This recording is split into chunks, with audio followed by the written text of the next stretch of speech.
Look at them all spread out. They go in search of their own piece of real estate. They bump and grind and push and shove. And now they've got to come all back together again. Oh! Jason Bright over and over and up and into the wall. Oh! That started with Slade down the inside. Okay.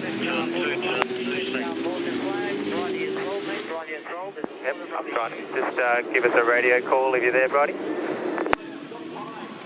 Huge damage to car 16 of Scott Pye again. Yep.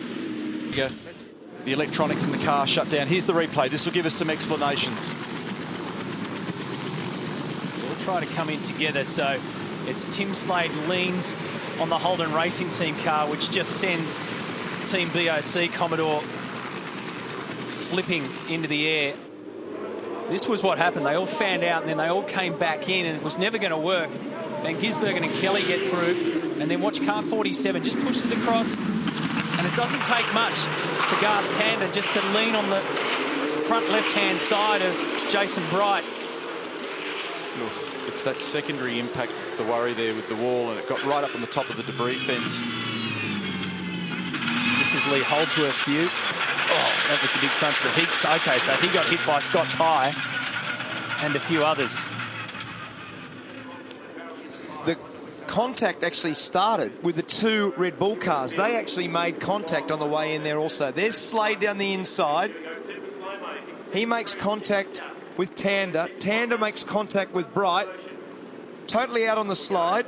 Full opposite lock, so he's trying to steer it down. So Jason's trying to make sure it doesn't turn onto its roof. It then catches the curb, and the curb then trips it over. So as it gets to that point there, it was always going to turn over. Yeah. Must have picked up the front right wheel of Tander's car in order to be able to do that launch, and Tander's in the pit lane and has been there for a while now as well, so it'd be pretty fair old damage on that.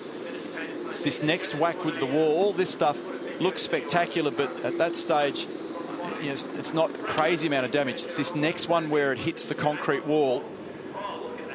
It is tyre protected and then gets into the debris fence, where they're going to have a big nightmare trying to resolve getting this car back in shape.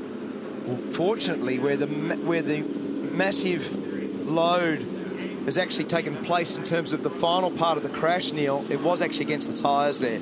That's taken some load away from that. And that's a tonne and a half. Yeah. That's a tonne and a half in the air there. It's just been tossed around like a toy car. Well, I'm in the garage with Brad Jones, and Brad, no team is more of a family than yours, and just collectively